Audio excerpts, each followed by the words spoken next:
પશ્ચિમ બંગાળથી સમાચાર કે જ્યાં 206 બેઠક પર ભાજપની ભવ્ય જીત થઈ છે। મમતા બેનર્જીની ટીએમસી 80 બેઠકો પર સમેટાઈ ગઈ છે, ત્યારે રાજારહાટ ન્યૂ ટાઉન બેઠક પર હજુ મતગણતરી યથાવત છે। ભવાનીપુર બેઠક પર મમતા બેનર્જીનો 15,000થી વધુ વોટથી પરાજય થયો છે। સુવેન્દુ અધિકારીએ ભાજપની જીતને ગણાવી બંગાળના લોકોની જીત।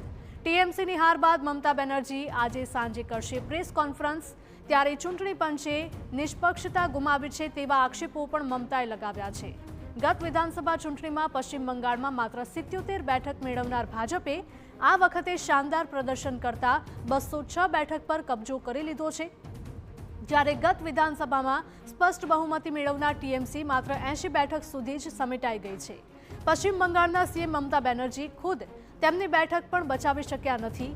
તેમને ભાજપ નેતા સુવેન્દુ અધિકારીએ 15,114 વોટથી હરાવી દીધા છે।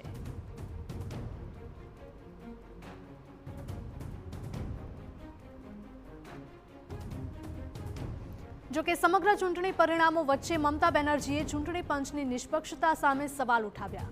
પોતે ઉમેદવાર હોવા છતાં મતગણતરી કેન્દ્રમાં ન જવા દીધાનો મમતા બેનર્જીએ આક્ષેપ લગાવ્યો હતો। એટલું જ નહીં, કેન્દ્રીય દળોએ તેમની સાથે મારપીટ કર્યાનો પણ આરોપ લગાવ્યો છે। मेरे को लात मारा, सीसीटीवी ऑफ कर दिया, हमारा एक एजेंट को घुसने नहीं दिया। हमको भी हम 5 मिनट के लिए घुसा था। मैंने रिक्वेस्ट किया था कि हमारा एजेंट को घुसने दीजिए।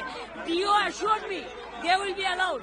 After that he is not available, nobody is available, but I complained everywhere.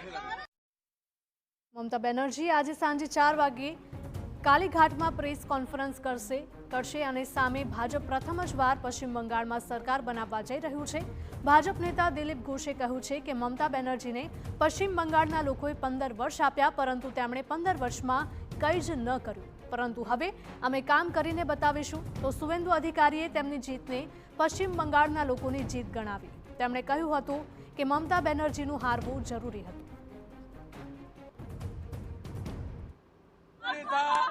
Mamata Banerjee का हराना बहुत जरूरी था।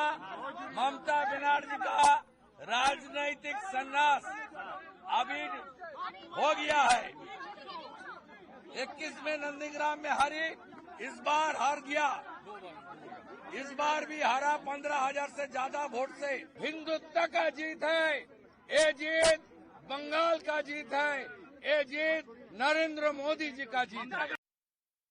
આપને જણાવી દઈએ કે સુવેન્દુ અધિકારી વર્ષ 2021ની વિધાનસભા ચૂંટણીમાં પણ નંદીગ્રામથી મમતા બેનર્જી સામે જીત્યા હતા। હજુ રાજારહાટ ન્યૂ ટાઉન સીટ પર મતગણતરી યથાવત છે, તો ફાલતા બેઠક પર 21 મેના રોજ ફરીથી મતદાન હાથ ધરાશે, જેનું પરિણામ 24 મેના રોજ આવશે।